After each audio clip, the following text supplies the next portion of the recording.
What's up, good people? It's the Truth Is Podcast, and today's episode is how can parents better support their kids these days? We have some young adults in here under the age of 30 who are out there doing their thing, but we also have a couple of parents here who are like, listen, who they wish probably could have told them or given them more jewels. So I kind of want to set this episode off with Pop. So Pop, what do you think you could have did differently with your daughter? And I want to hear from her what she thinks parents should know when it comes to supporting their kid these days with dating and everything else. Well, I feel what I should have shared with my daughter, I taught her how to protect her heart, but I didn't teach her how to give her heart.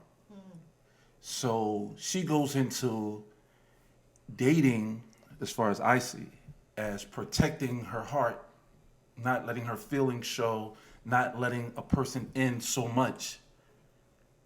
In return, she's kind of a little rough around the edges when it comes to dating because she doesn't let that person in. Everything she thinks is game, everything she thinks is a plot, everything, she's just defensive. I didn't show her how to be offensive. If that makes any sense. Got you. Right. So Cole, what do you think? What do you think your father could have told you, or what would your advice be to other parents out there who have? I totally agree with what my father said because many times in relationships, like I will automatically think the way I'm showing affection is like play fighting and like hitting them in the face. And so like I got with my child's father and he was like, you can hug me, right? Like that's a thing. And I'm like, yeah, but like play fighting is so much better. So yeah.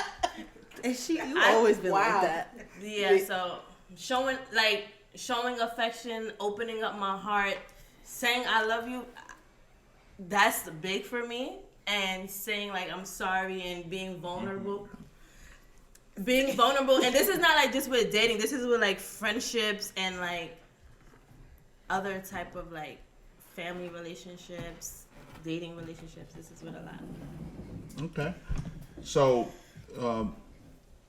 Lex, what do you feel parents should know, and what have you learned from your mother, and what do you think she could have done better, and Sonia vice versa?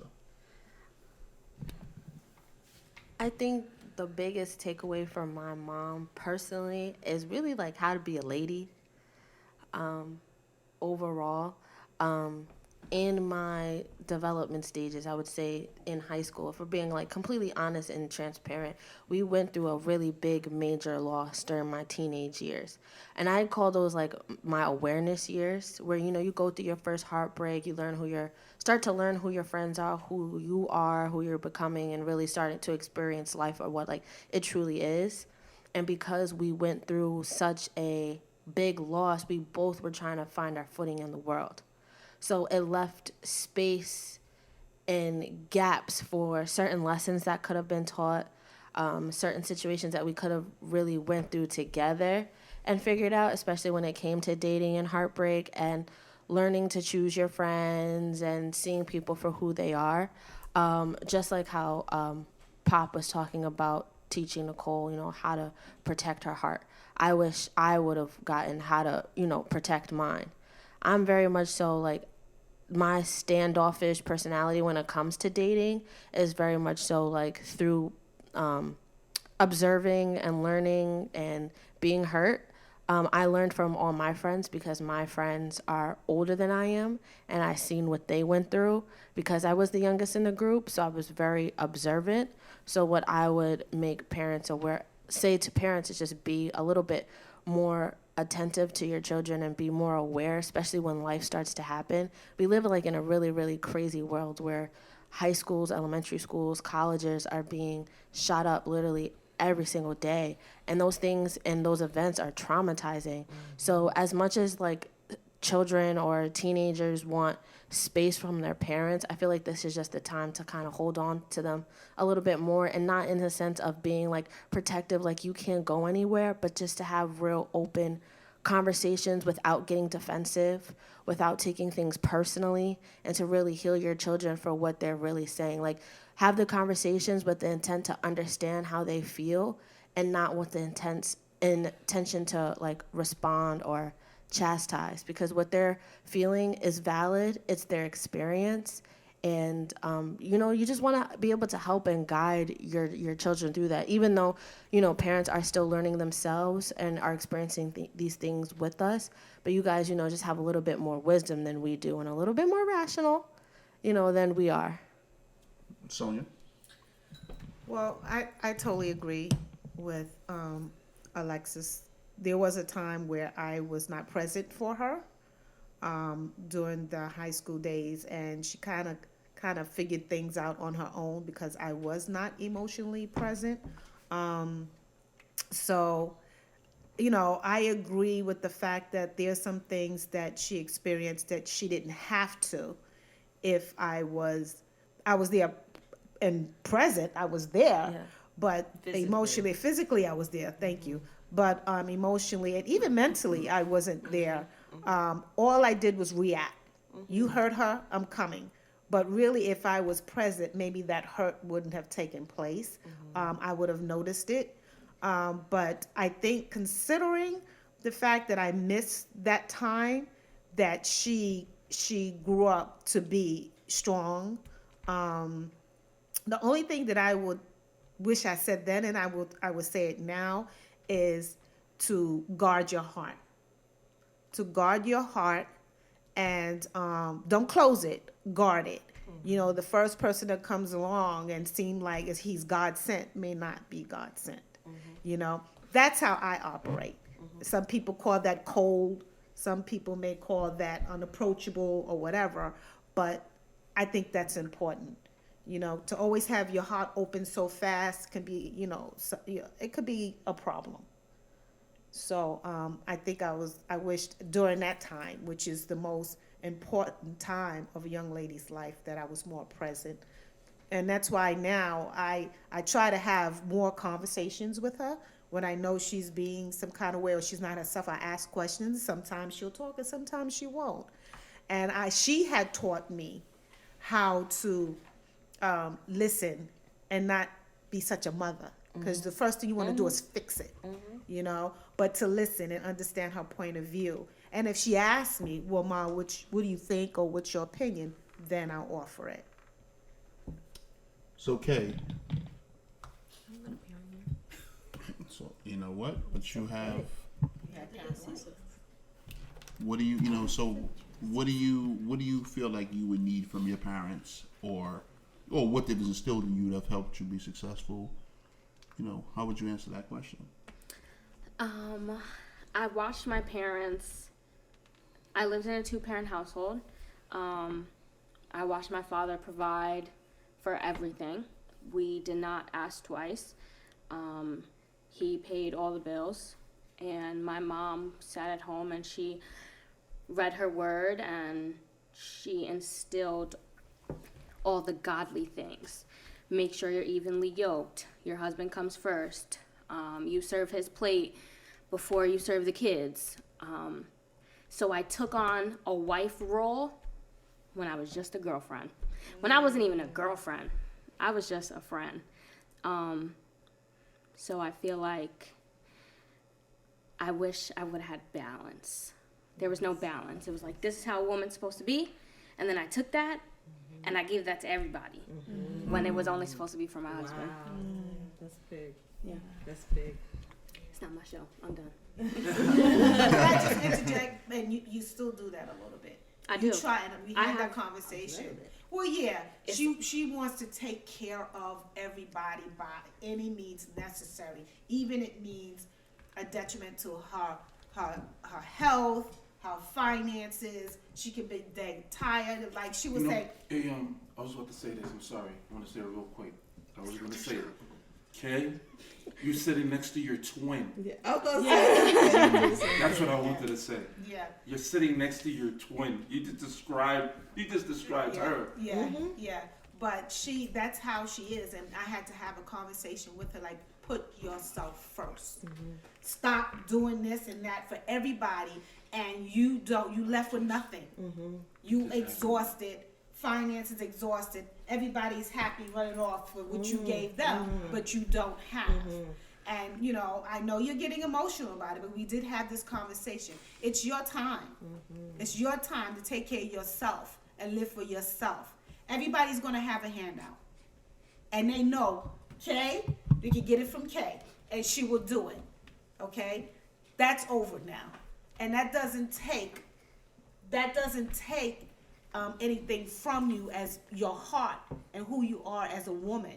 But you got to know how to kind of like fall back a little, because people will take, and they will never give back. Advantage. And I watched you for a very long time. Give. Even with me, I'm like, hey, I can do it. I got it. I'm good. You okay? Ma, you need? I will do. No, I'm good. So, from me to you, as your stepmom, second mom, whatever you want to call, live. And leave people alone to fend for themselves. Okay? Thank you for cooking for me, but I can cook for myself, baby. Let me cook for you and serve you. Let me wash your clothes. Let me put your shoes away. Okay? And there you have it. See, these are the things that, you know, as parents, we need to be more attentive to, and we need to hear, and we need to take care of our kids of the world who always want to help, you know, but may give off tough exteriors, you know. So I'm gonna move it around. So I'm gonna save you for last because I got a lot of questions for you. So my next question is for Anita. What would you tell Diamond?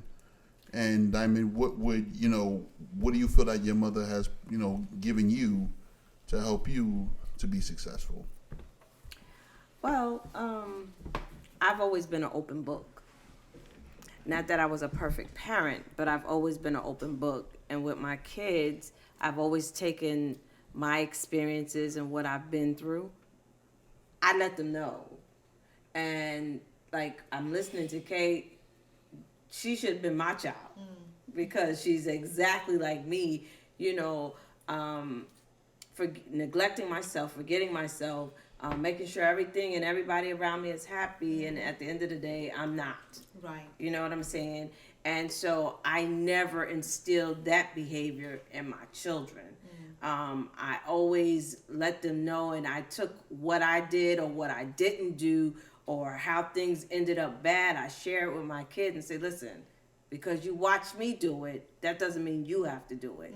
You know, because it wasn't always correct. I wasn't always correct. And I always tell my kids, I don't care how bad it is, we talk about it. Nothing is a secret from me. I don't care who else you not telling, but it's never a secret from me. Right. Whatever's going on in your world, I can't hear that on the street.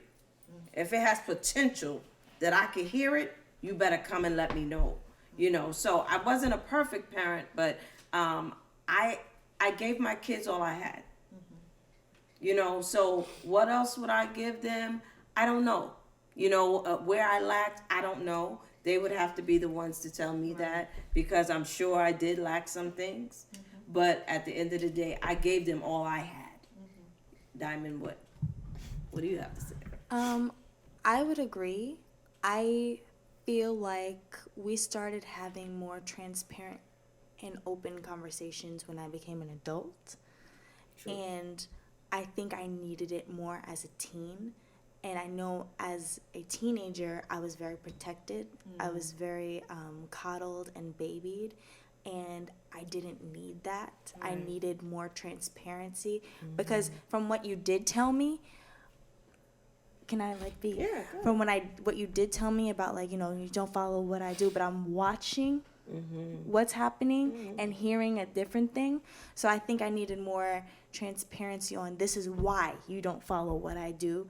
I think the protection would have came with more transparency, but when you started getting deep into those conversations with me, they changed my perspective. If we're talking specifically about dating, they changed my perspective on dating and even friendships and relationships as well. Because I remember there was one time when I was dating the young man who I dated for a long time. towards the end of it, when things were going really bad, and I stuck around for a long time, even though I wasn't happy for a long time, you asked me, can you deal with this for 5 more years or 10 more years?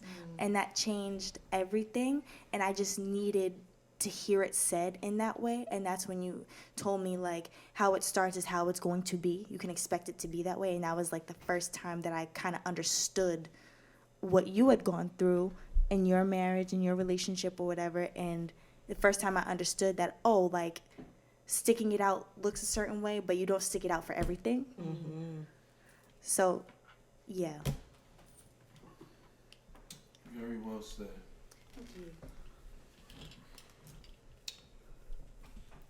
So, listen, we've gone over a lot of different angles. So, introduce yourself. Oh, hey guys, what's up? My name is Cecil. Hi, Cecil. I'm 25. And yeah, I'm happy to be here. Welcome. What I Happy do, to I have work you. I work in operations too. Yeah, that's not what I want to do with my life. That's what I'm doing right now. I'm getting my master's in human resource management, and yeah, I'm just trying to live my best life and navigate through this world and yeah, find my place. So, what would you say that your parents instilled in you, and what do you feel like they could have done a better job with? I feel like my parents instilled in me great, like, as far as how to care for people, I feel like I have great compassion. Also, like, how to defend myself in a way. Like, I feel like I confused it in a sense. My parents told me to always stick up for myself, but I feel like navigating through life and going through life, I took that to, like, heart. As far as defending myself, I feel like I was always on the fence with people, and I think that, like, blocked me from certain things. As far as what they could have taught me better, I feel like for me, growing up, being a young black gay male, and then going into teenage years, my parents had 2 kids. It was me and my sister. My sister was 10 years older than me, so I'm 25. She would have been 35. My sister passed away in 2012 when I was 14. So at that time, as I was becoming a teenager, navigating, my parents lost their oldest child, my sister. So I think it was a difference between, it was multiple things going on. It was me finding out who I was, but they had to deal with that. So I feel like they gave me what they could at that time. I don't have any kids. I don't know what that's like, but I know it's very traumatic. That was my only sibling, so that turned my life upside down. So I could only imagine what it did to them. So I don't really fault them for not, like, they were there, but as far as they could be. Like, my mom, my sister left a baby behind. My mom still takes care of my niece. My niece is 14 now, so it's been 2012, 2023, it's been 11 years. So, you know, she's still going through that. We're still going through that. But, you know, I feel like they gave me what they could. And I feel like, for me, I kind of, like, all right, I sheltered myself in a sense. I was like, all right, well, I'm not really going to bring anybody around my parents. You know what I'm saying? Because I look at, like, my friends and things like that, and if, like, oh, they can give their parents, like, grandbabies and stuff like that. I might not be able to give that to my parents. So sometimes I feel bad about that. So I always tell myself, all right, well, I'm going to get my education. I'm going to try to do as best as I can to maybe fill a void that's Make really, up for it. that I can in some type of way. Do you So feel pressure? yeah, but not by them. It's just myself or what I see What you around do, me. yeah, I can't yeah. put that on them. It's from me. I just feel pressured. So I think that's more so of me accepting myself. So I can't, like, as I'm getting older, I try not to place things on them because they've never pressured me into anything. It's just me, you know? As you get older, you know, they think, okay, especially because they lost a child, I'm trying to say, like, maybe to expand the family and to not do that, it's like damned if you do, damned if you don't. That's how I feel. So my question for you, Cecil, and the ladies in the room. So your parents, you said they didn't put any extra pressure on you. No, did you not feel at all. like Did you feel like you had to live up to an expectation for them? Like, I feel like to take a burden away from them, they were already still dealing with a loss. So I was like, the least I can do is finish my education and try to walk a straight line as best as I can to like try to keep that off. Cole, do you feel like you were pressured by your parents to be great, or they just were kind of like figured out, you know, when you're No, I don't feel like I was pressured into my to finish anything. I just feel like as far as my mother, she always just instilled I got my high school diploma. I did some of college. Just try to aim for 1 degree higher than me. And whereas my father would be like, whatever you decide to do in life, just be the best at it. So like whatever it Say is, it like I said it. he was like, if you want to be a stripper, you better be the best stripper there is. That's right. I said So- you better look into opening a strip club. Right, you be the right. best stripper. Start owning your own business Your or own whatever strip you clubs. do. Be the best. Because sometimes I feel parents say go to school, and then you go to school. You got a master's degree in history, and you working in a bookstore. Like, why did you waste your time? Why did you waste your time so that you could say, oh, I got a master's degree, and you standing right next to me in the bookstore, stocking books. So what was the waste of time for? They're reading the history book. But if you get educated in what you love, go for that. So if you're a stripper, be a stripper. Learn the stripper business. Learn what bring. Listen, there's money in there. And if you're gonna do it, why critique it? Guru. Say again. Be a stripper guru. That's Have right. lines and many strip clubs. That's right. That's what I said. Franchise. Have a franchise. It's a business that's still Do whatever open. you're gonna do. I think that's a great point, especially when it comes to like teenagers coming out of high school. I feel like I know for me as a parent, I'm putting my child in everything because I wish I knew now what I knew then about. I would have picked different majors, different schools, and things of that nature. I found out I didn't really like playing basketball, but I was really good in volleyball. And, I wish I would have done that or other just different things. I was good at photography. It was always like around in my life at some point. And I wish, I was pushed to pursue that a little bit more and things of that nature. Like parents should like see where their children's interests lie more. If your child is more in the creative world or more into athletics or anything like that, to kind of push that, to kind of put that in front of them so that when it's time to, pick colleges, well, I'm kind of like sort of interested in this instead of, your basic English, math, doctor, lawyer. There's so many other, Indeed, LinkedIn, oh my God, there are so many other professions that require so many other types of degrees that I didn't even know existed. I didn't know you can get a degree in digital media, mass communications, mass media production, and things of that nature. And then sometimes the engineer's brother got a whole poli-sci degree, and now you the VP of marketing and BET. Like, that's crazy to me. Like, that's insane. And here some people are thousands of dollars in debt because they didn't know what they wanted to do, getting a degree in something just to say they had a degree from schools that were really terrible, and because they didn't have the right Taking all your guidance, money. they didn't. And then later on, now they're experiencing things that they really like and they really enjoy. And and a lot of these markets and a lot of these areas, there's a lot of money to be made there. Okay. Shout out to Ring. My dad always said, as long as you do good in school, there's nothing I could say no to. Like, as long as you're bringing home the grades, you can get whatever you want. I gave him the standard, I was passing. I gave him what he wanted, but I didn't go above and beyond. School was just more difficult for me. It wasn't my thing.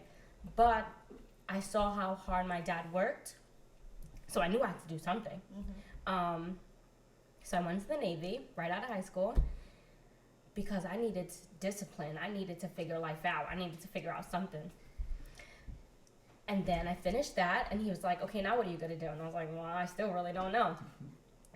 He had a EMS company, and he was like, well, you're going to be an EMT. And I was good at it. He runs a company, and he said, I need you to teach this CPR class. I watched my dad teach at 5 years old. I was telling doctors how to do CPR. So I knew how to do that, so I became an instructor. And then I had to do more. I saw my dad give so much, and I was like, I have to live up to that. Then I became a paramedic, and yeah, that's where I am now. Okay, did you feel pressure? I didn't feel pressure. My dad didn't give me pressure, like he said. Like Cecil You said. you just put the pressure on yourself. Yeah. Like you see how much they work, you said I can't let them down. Yeah, I can't. You couldn't have given me everything, and then I can't give everything to my kids. That's the way I look at it. So what? Let me ask you. What do you love to do? It has to do nothing with occupation. What do you love to? Don't tell me. I like to eat long No, I have walks the on the question. beach. Tell me. I got Okay. I want to be a preschool teacher. I want to draw and play with water and sing ABCs, but that didn't financially provide the dream that I have in my head. So maybe that'll be something I'll do with later, but right now my finances, I need to be financially stable to give to my kids what was given to me. So, Diamond. Yes. Diamond. Oh. What is it? You know, do you feel pressured? Absolutely. Absolutely. First of all, because of who my family is, there was not an option for me not to be great, not to be excellent even. And you know, parts of that I'm very grateful for. I'm extremely grateful for parts of that because it has put a drive in me that, you know, not to pat myself on the back, but I'm like, yo, I'm driven and there's nothing that I can't do because I know I'm gonna do it. Yes. There's nothing I can't do because I'm gonna do it. Yeah. But it also created this kind of perfectionist mindset that has hindered me and stunted me in a lot of ways because I'm like, oh, if it's not right, if it's not excellent, it's wrong. So I'm an actor. Dancing's a big part of the arts. I was never good at dancing, so I quit. Instead of like, let me stay on this, I'm not excellent at dancing, so I'm not gonna dance. And that is a thing that carries with me every day of my life. I'm working on it. I'm in therapy. We're figuring it out. But that pressure to be excellent is great. It was great when it was great, but when it wasn't, it really wasn't. There was like no room for a mistake. Wow, you're talking to your twin too, but I'm not gonna tell you who your twin is. They know who they are. No, like it's for real. I've done like self tapes with Diamond, and it'd be on the mark every single time. She's like, "Oh, that was so terrible." I'm like, "Girl, what?" She be so good. I be missing my lines. She be like, "Next line." I'm like, "Oh, I'm so sorry. I was just captivated. I'm sorry." But she it's true. Diamond had a lot of pressure. I don't think we put pressure on her, but like she said, because of the family that she's connected to, not being good and not being great was hard, and so I feel like it causes her to second guess. She's uncomfortable with making that decision. A lot of decisions she's uncomfortable with saying, okay, this is what I'm gonna do, this is where I'm gonna go, she's uncomfortable. Because if it fails, then oh, that's a failure for me. Yeah. And failure is the great teacher. Yeah, That stuff is the great exactly, teacher. and that's what I tell her. Yeah. That's what I tell her. Yeah. You're not perfect. You're not a perfect being. And when you make mistakes, and when it doesn't go the way you want it, you learn from that, and then you move on. I want to give an example. When my oldest daughter was in kindergarten, they would have her write letters, and instead of, you know how when you're in kindergarten, you're going over the letters with your children, you erase it and you have to do it again. They didn't want any erasing. They wanted you to draw a line through it and then continue to try to make write the letter. And then you keep making a line through it and you keep trying to make a letter all the way down. Because when you get to the perfect letter, then you'll see the progress from which you came. But if you erase it, you never see the progress in which you grew. Good analogy. You know? Right. Good analogy. So, there you have it. You got to hear from some very successful young men and women. Parents, take notes. Step parents, take notes. we want to make sure that you are tuning in and getting this information from us. So we're gonna wrap it up tonight. Sonia, what's the email? truthisIs1311@gmail.com. All right, hit us up on our Instagram. And again, thank y'all for our guests for tuning in. Have a good night.